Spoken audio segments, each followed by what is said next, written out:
And join me now on the Boardwalk on the Hotline to talk Flyers and what is next. Oskar Lindblom, the news came out Friday, just totally out of nowhere, totally shocking on what he's dealing with. So what's next for Oskar Lindblom? What's next for the Flyers? We'll get into all that and more right now with our own 97.3 ESPN.com Flyers insider, Kevin Durso, joining me now on the Boardwalk on the Hotline. Kevin, how you doing today? Doing great, Josh. How are you? I'm doing well. So, when this news came out, it literally felt like emotionally like this has to be the most gut-wrenching thing for an organization. You have a young guy, he's having a great season. He has this undisclosed injury. You think, nothing of it.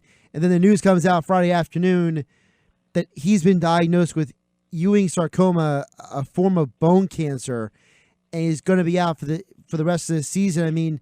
This in and of itself just feels so disheartening and chilling.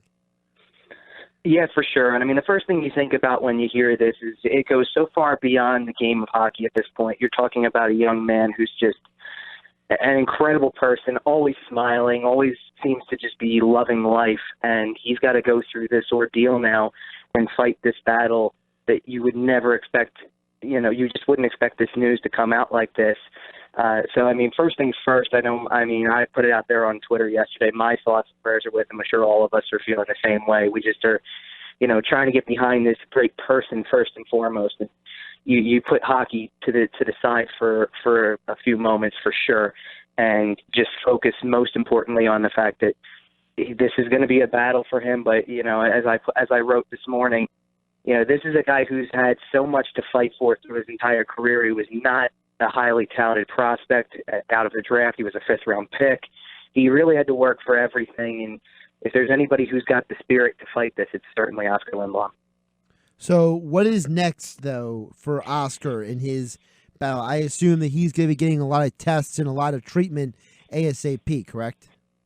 Yeah, he's going to continue. The way the statement was from the Flyers yesterday was that he's going to continue to go through some testing and evaluation over the course of probably about the next week or so as they map out a treatment plan. So he'll begin the treatment plan as soon as possible, but presumably I would say by the end of the month, and they'll go from there with it and see how he progresses as everything goes through. But they're working with the best of the best to try to figure out the solution for this and trying to figure out a way that he can beat this. So he's definitely got the support of the organization. There was a ton of support from the rest of the league as well.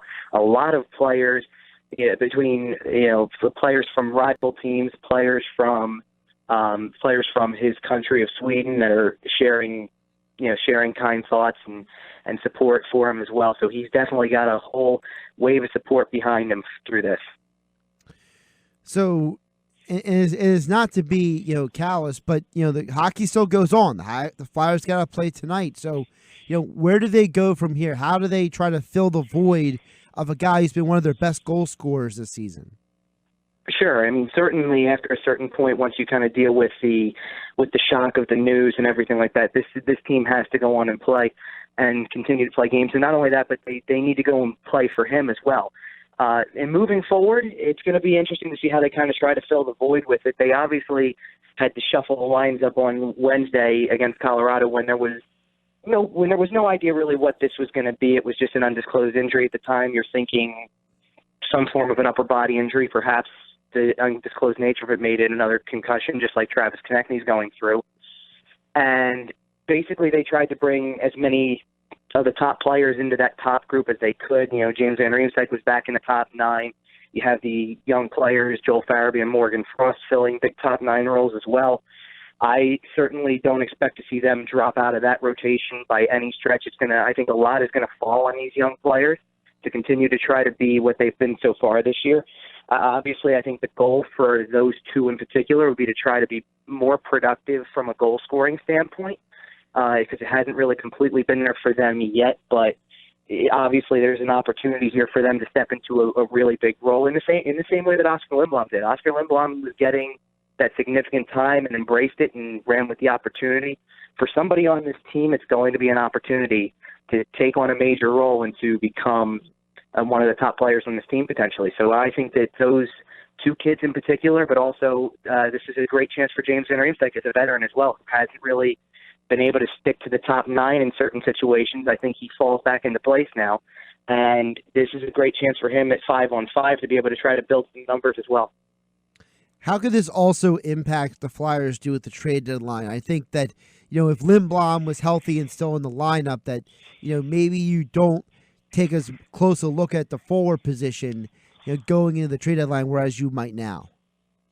Yeah, for sure. And I do think that one thing that's kind of on the Flyers' side with this, if they were to do this, is that it is so far in advance of the trade deadline that you don't have to kind of make rash decisions and maybe make a trade where you put a prospect on the line to get somebody who improves your team now and feel like that's the wrong decision down the road after the deadline passes, after the season ends, and all you got out of it was a rental player. I think that there's time to think about it.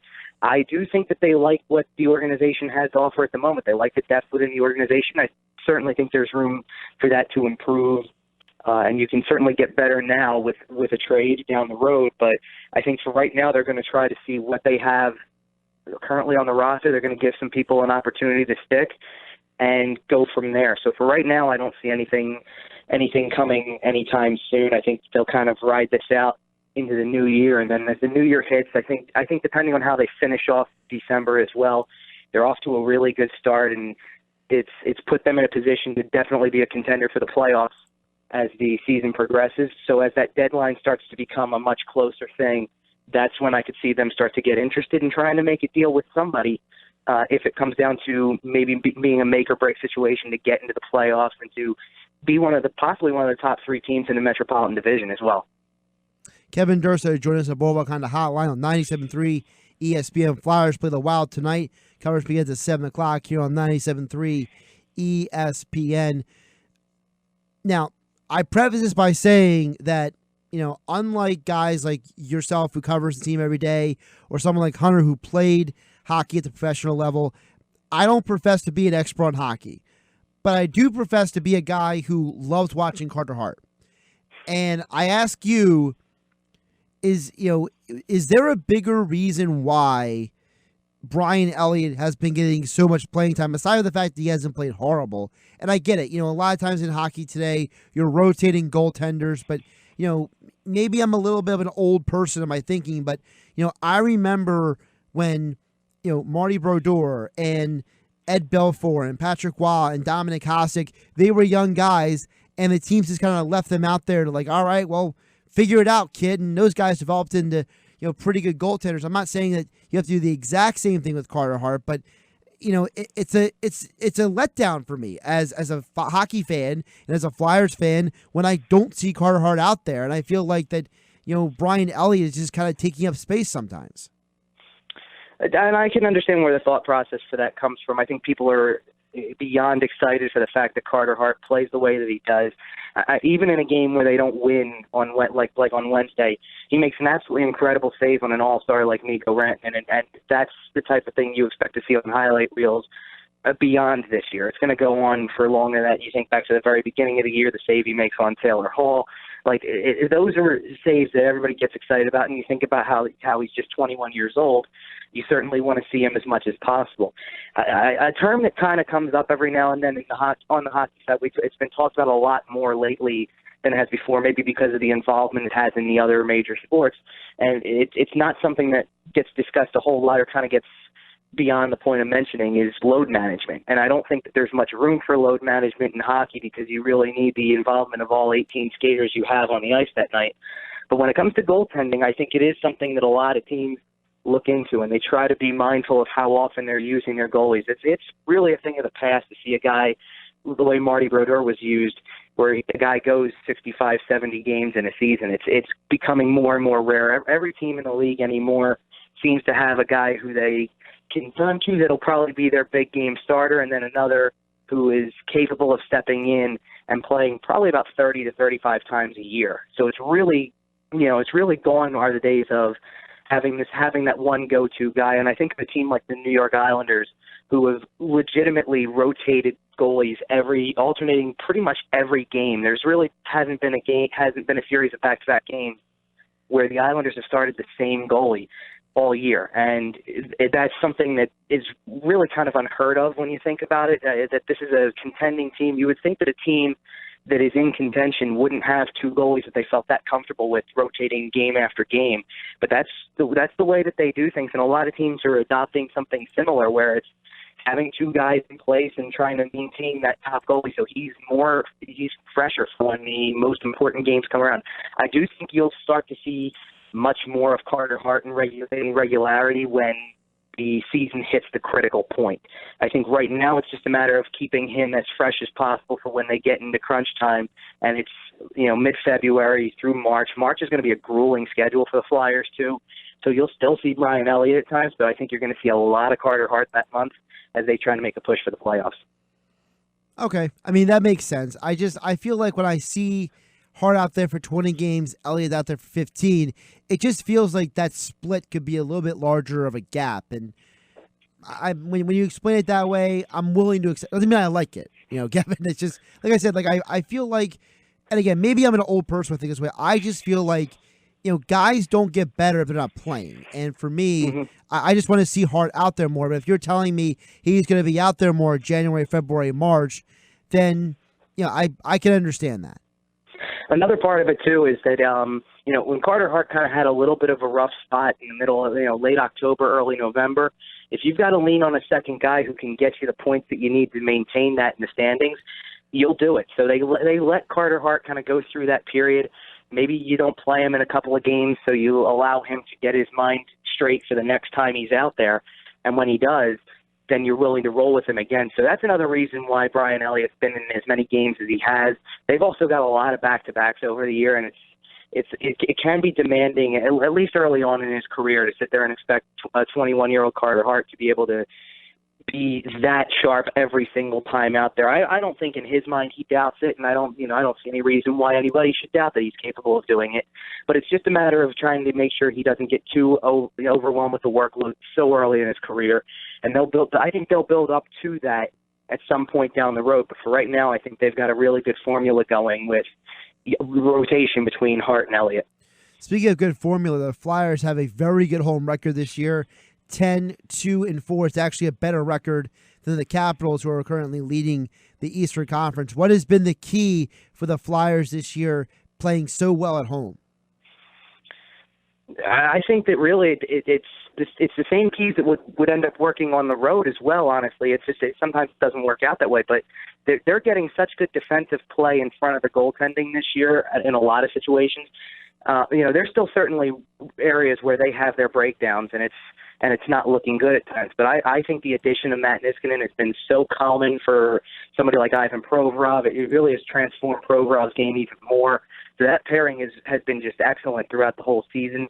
There have been, Justin Braun's had his moments where he hasn't looked too good, but he also has had his moments where he does look really good. And I think that makes for a really solid second pairing. I think that I really like when he plays alongside of Travis Sanheim. I think they complement each other really well. And so that grouping in front of either goalie, but you can pick Hart or you can pick Elliott, and having that kind of support on the back end that they really didn't have last season makes a huge difference for the way you play in front of your net. And more importantly, I think the forecheck as well. It goes both ways. They managed to get the puck out of their own zone pretty well, especially later in the game. As the games go on, they continue to progressively get better. The first periods may not look the best, but even in the games that they've lost over the course of the last week and a half to Arizona and to Colorado, they've played better over the second and third period, and they've looked like the better team for parts of those periods, and they just come out on the wrong end of the result because they just couldn't find a way to score a goal, and that's going to happen sometimes. But mainly, that those two elements, the defensive play in front of the goaltending and the willingness to go hard on the forecheck and create a lot of opportunities for yourself and maintain possession throughout most of the game, those are the real two keys in my mind to having a really successful start to the season. Flyers in the midst of a 3-game road trip. They got the Wild tonight. They got the Jets in Winnipeg tomorrow, and they're back home Tuesday versus the Anaheim Ducks. He is Kevin Durso. Follow him on Twitter for all your Flyers news and information at Kevin_Durso. And check out all of his work at 973ESPN.com. And, of course, you hear his Flyers minutes throughout the week here on 97.3 ESPN. Kevin, appreciate you joining me here on a Saturday, and enjoy your weekend. Thanks, Josh. You too.